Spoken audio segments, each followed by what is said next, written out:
Hello and welcome back. Welcome to Dover Plays Kerbal Space Program. That's right, I am back adding some voiceover to the videos.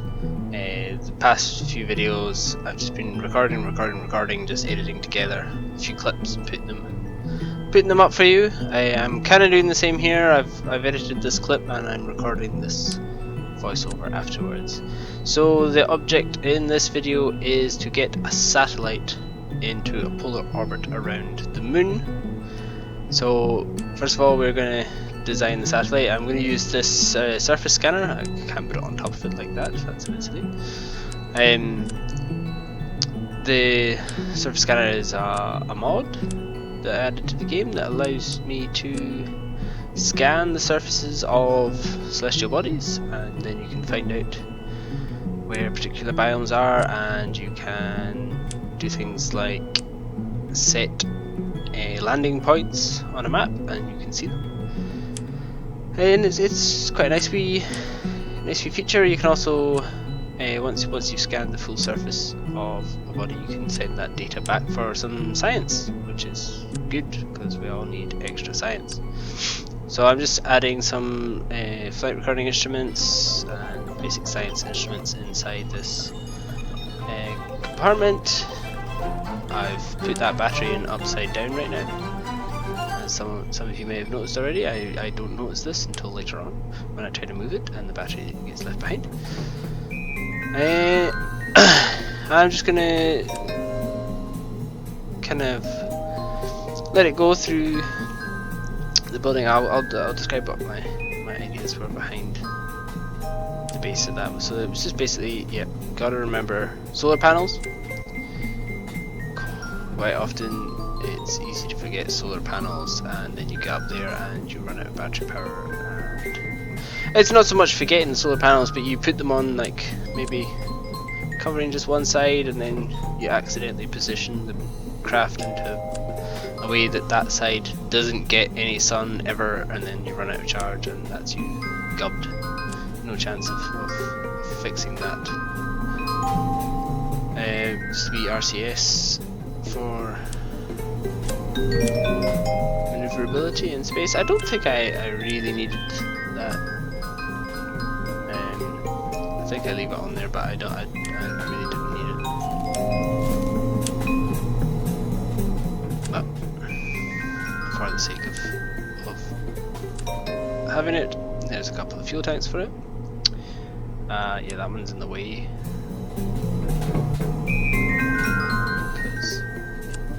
Well, I can do that, but does that work? I think the doors don't get in the way that way, so that's fine.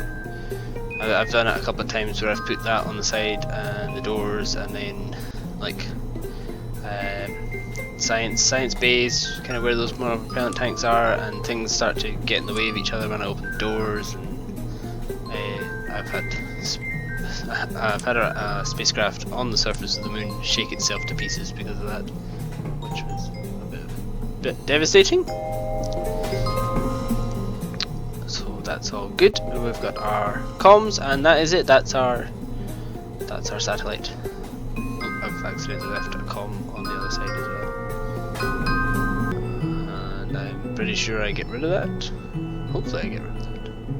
Otherwise that could be a bit of a disaster.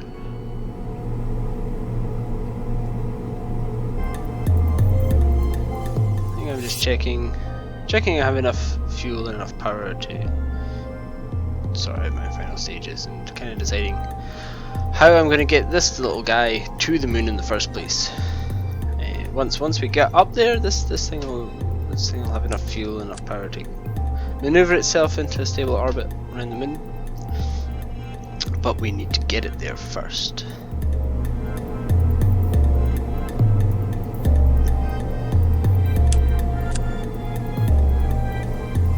I initially set out with this idea of having this big cone, big staging. I'm going to change that idea shortly, because I really only need a small fuel tank, because this is my go between stage from Kerbal to the moon. Adding a wee bit of extra SAS help there. Yeah, this is my go between stage, so I'm going to change the fuselage there, the separator. Not the separator, but the, what do you call those bits? It's just a bit of aerodynamic piece.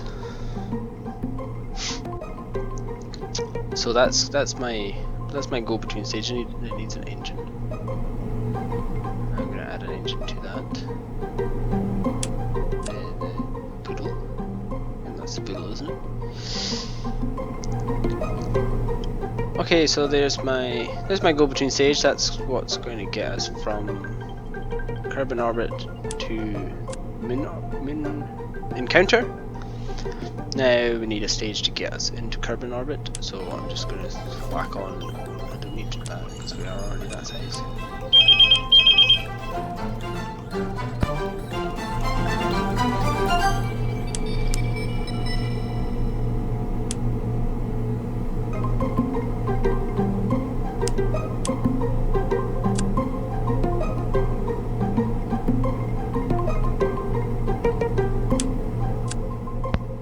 Okay, so there was me recognizing that the battery was not connected properly, and this is throwing in a couple of big fuel tanks and a big engine to get us up into orbit.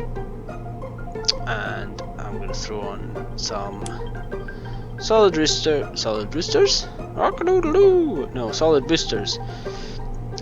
to just start that initial stage. I quite often use too many solid boosters and kind of waste.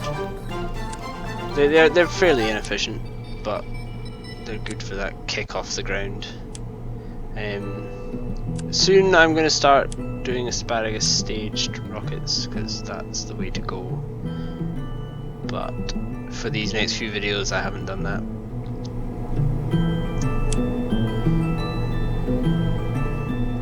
And there we go, this is our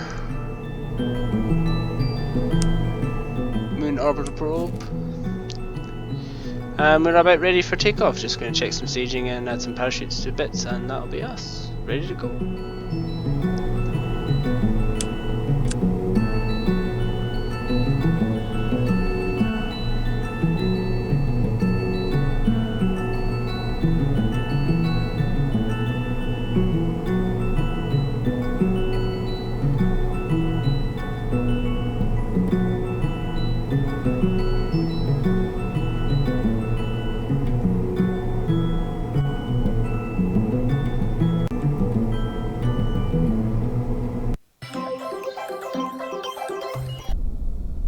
Okay, and here we are ready for our takeoff.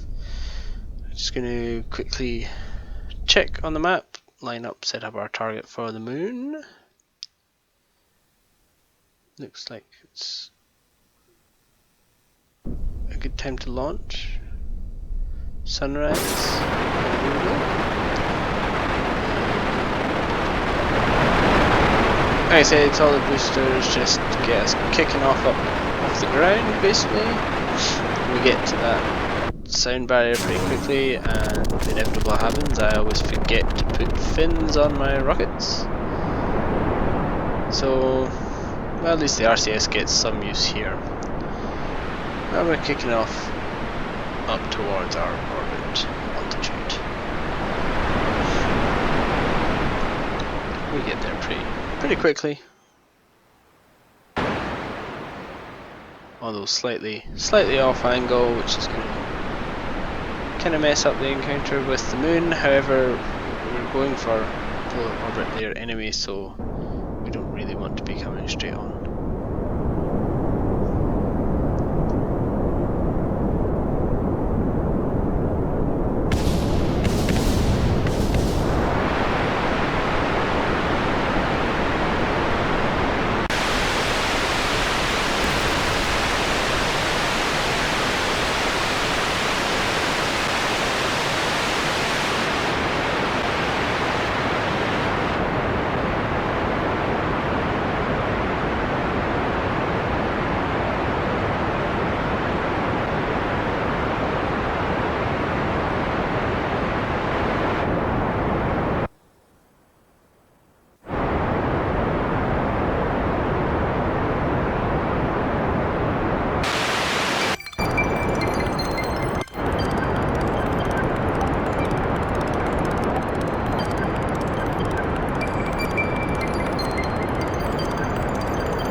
So there we go, we got our orbit. Had to kick off the initial stage a bit sooner than actually achieving the orbit, but that's not a big problem.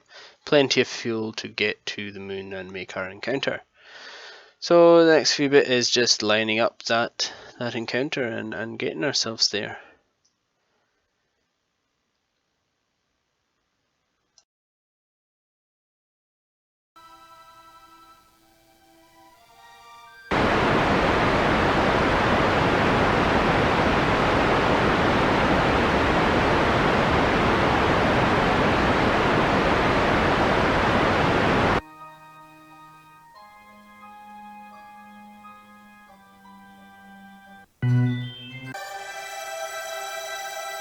Okay, so I messed that up. Rule of thumb, always look at the map when making your maneuvers, making your burns, especially ones that are taking you towards an encounter, because you kind of need to make sure that you're not overshooting or undershooting. It's just very easy to do. So I'm giving it another bash here. This still doesn't look great. Still doesn't look good at all, really. We seem to be doing a kind of slingshot and just not really getting our encounter at all. I think I'm maybe, you know, this big wide arc here is not at all right. I think we'll reload this again. Yep. We'll change this encounter. 'Cause look at that. That's not a good encounter. What we want to do is just come up right behind it, like that. That's a bit better. There we go. Now we're getting a decent encounter here.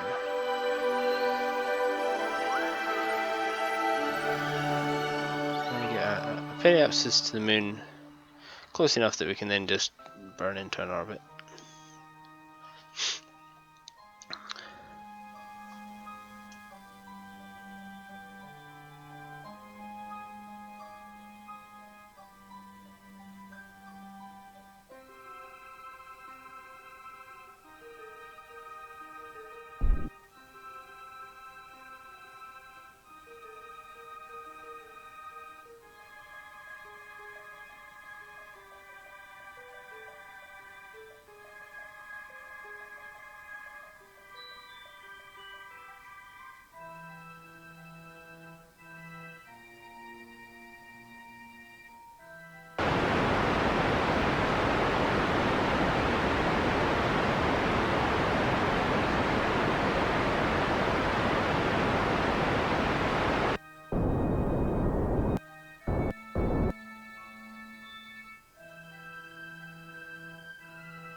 Okay, so here we have it, our encounter with the moon.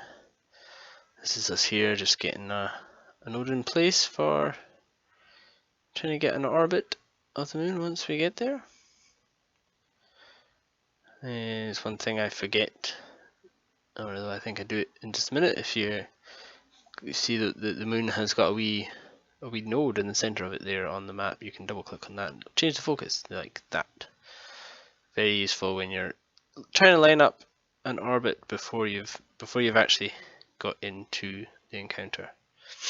So here we go. I'm trying to roughly line up an orbit with the one I've got an actual contract to do this orbit.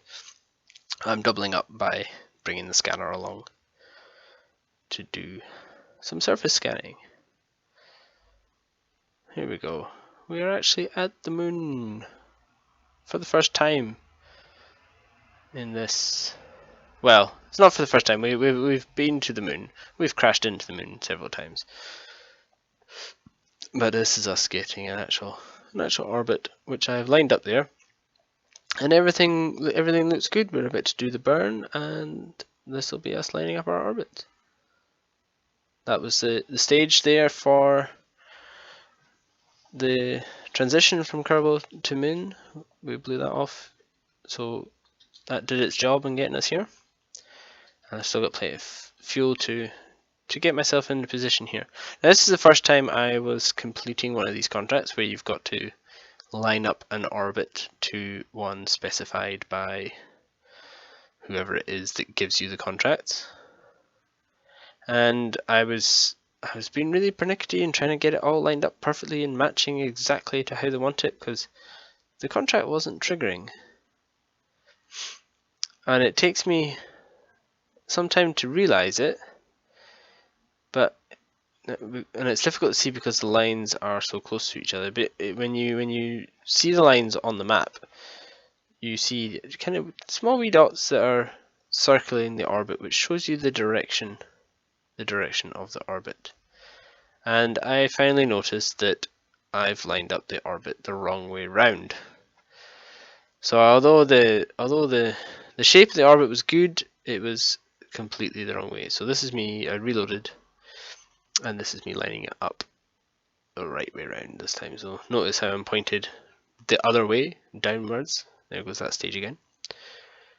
And this is me lining up the orbit here, and I notice that, once I've got it roughly close enough, you don't have to be pinpoint accurate. Once you've just got periapses and apoapses are pretty much at the same height, and you're on the same line, there's a reasonable margin of error. Cancel that. I've already completed it, I think. Yes. We get the scanner out and we start scanning the surface of the moon. There we go. Contract completed.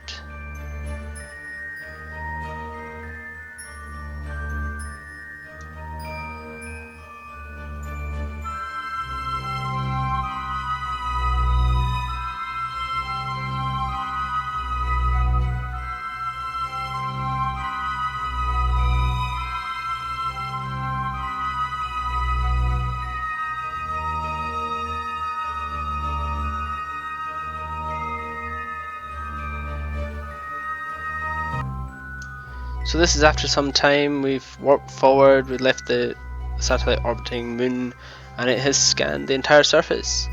And now that it has, we can send back the data for a decent amount of science. This is going to help us going forward in the future with our space program.